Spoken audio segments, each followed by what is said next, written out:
start with our apples. So take your apples and peel them.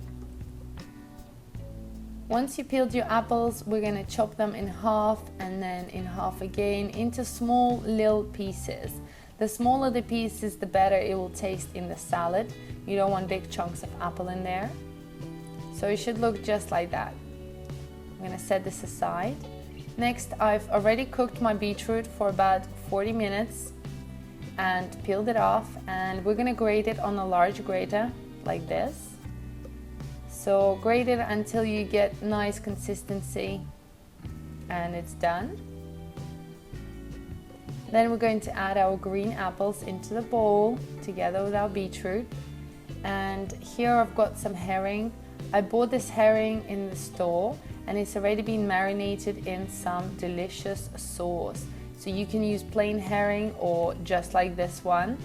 Cut it into small bite pieces as well. We don't want big chunks of that.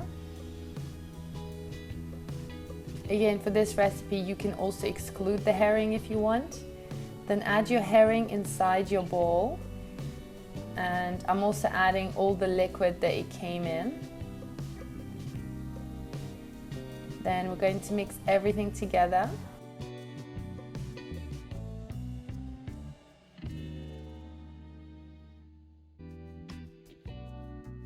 At this stage, you can season it with more salt and pepper and add about 1 or 2 tablespoons of mayonnaise and mix everything together until it's done and looks just like this. To decorate, I like to serve it with some rocket salad, just plate it around your dish. And I'm using a cookie cutter. I love serving my salads in that because it makes it look so neat and pretty.